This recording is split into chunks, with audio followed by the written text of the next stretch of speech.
Welcome to New Possibilities. I speak truth to power without fear. After the uprising and the rebellion here in Baltimore, there were many calls for peace in this city. Calls for peace came from the politicians. Calls for peace came from law enforcement. Calls for peace came from entertainers, celebrities, noted organizations.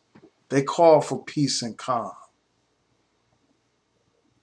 And after the people no longer engaged in acts of rebellion, those calls for peace quieted down.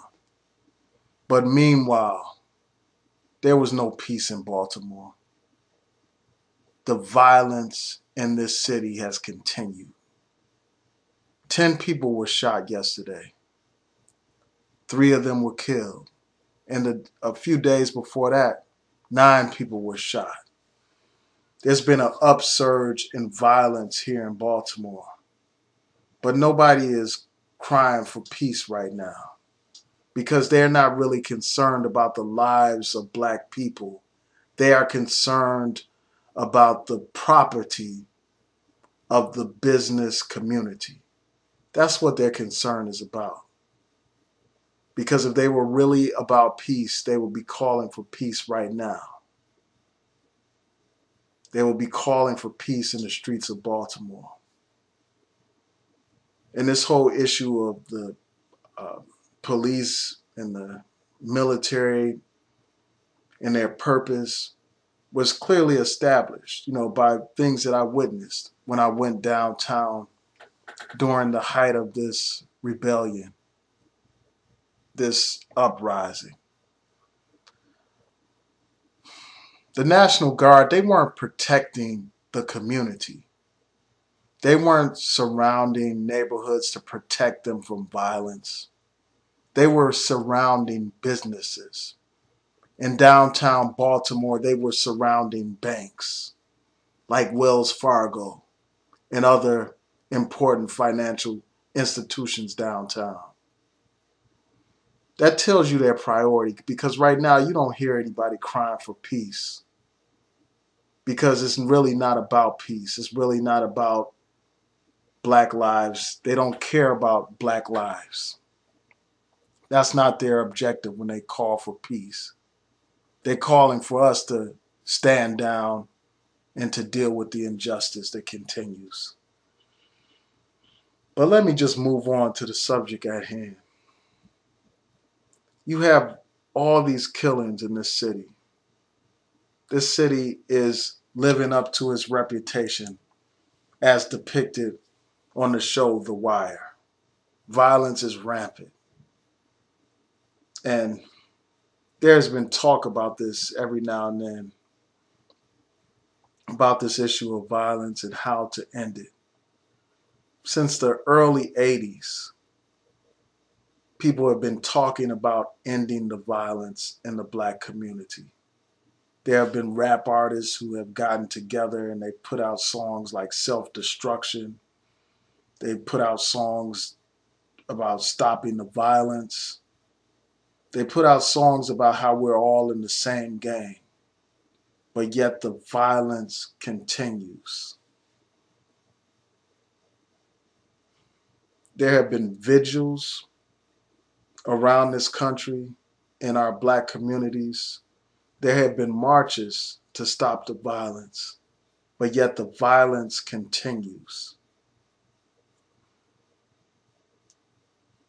We have to understand that no march is going to end the violence that exists in the black community.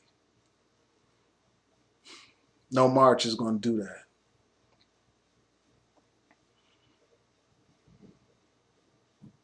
No prayer is going to do it alone. No vigil is going to stop the violence that plagues our cities, that plagues Baltimore in particular. In order to stop the violence, you have to get to the root cause of the problem. And the root cause of the problem is poverty, combined with the influx of guns and drugs.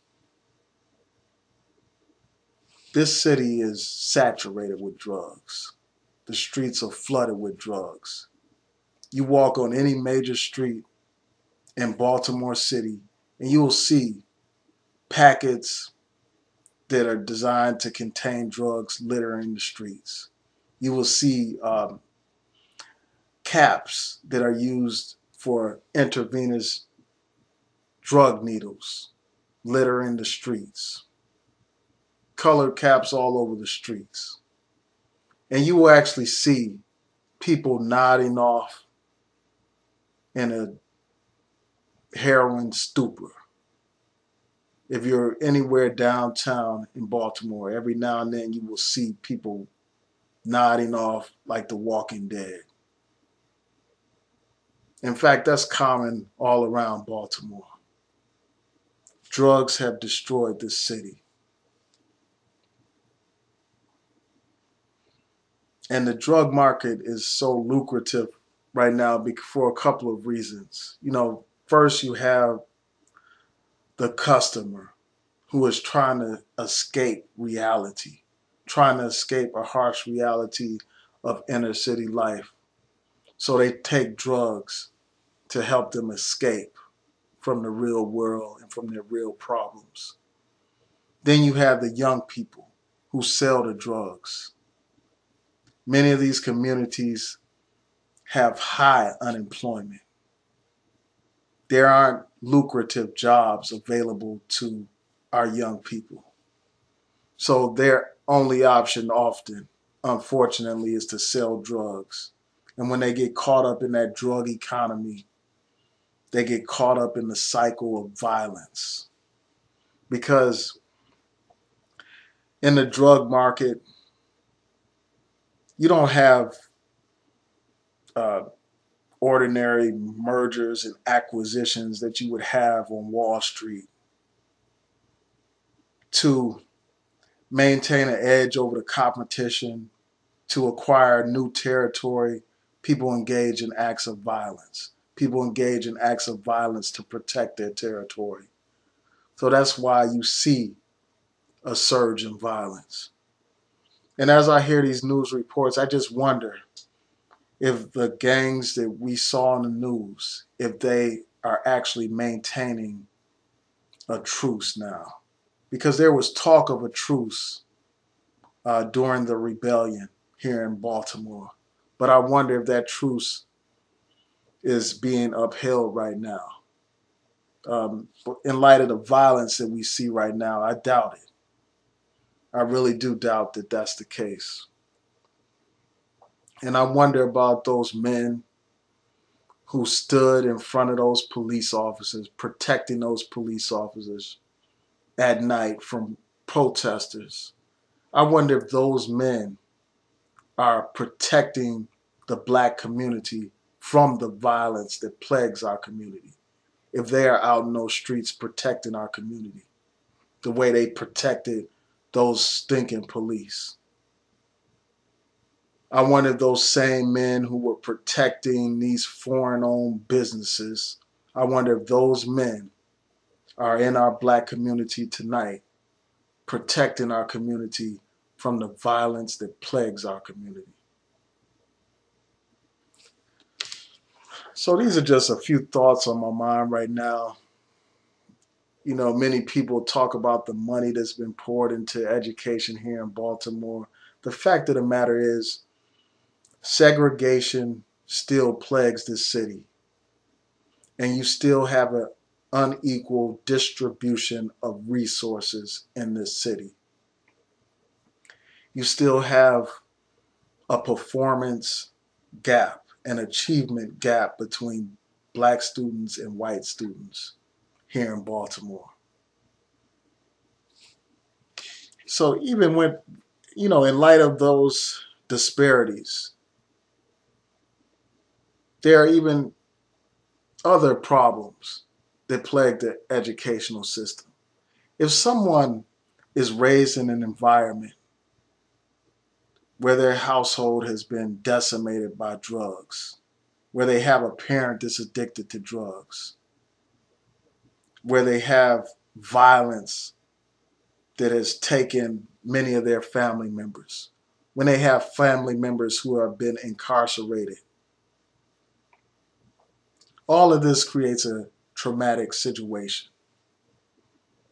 Many of these kids suffer from post-traumatic stress syndrome. And a couple of months ago, I read an article in the Baltimore Sun that really detailed this phenomenon, just like the psychological damage that has been done to many of our young people here in this city.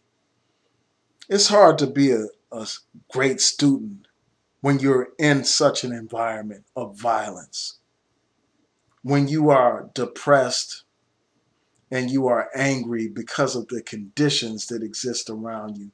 It's hard to focus on school.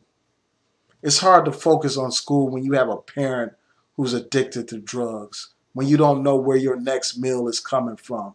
It's hard to be a scholar. And then in that kind of environment, you end up turning to what you know best, and that's the drug trade. And then you have an endless cycle of addiction and violence. Somewhere down the line, we have to break this cycle. We need a comprehensive system designed to reform our community, to transform our community. A holistic approach that deals with counseling for our young people, that deals with drug addiction, that deals with unemployment in our community, and deals with education. All of those issues have to be taken on at once if we are to truly address this problem. See, addressing poverty is not a major issue in this country. The poor people are all but invisible. Nobody cares about poverty anymore. There is no fight to end poverty in this country. Poor people are not even discussed during these elections. The focus is on the middle class. That's the primary focus of most of these bourgeois politicians. They couldn't care less about poor people. We need politicians in office who really care about the underclass in our society. Until we have that reality, the problem of inner city violence will continue to plague Baltimore and this country.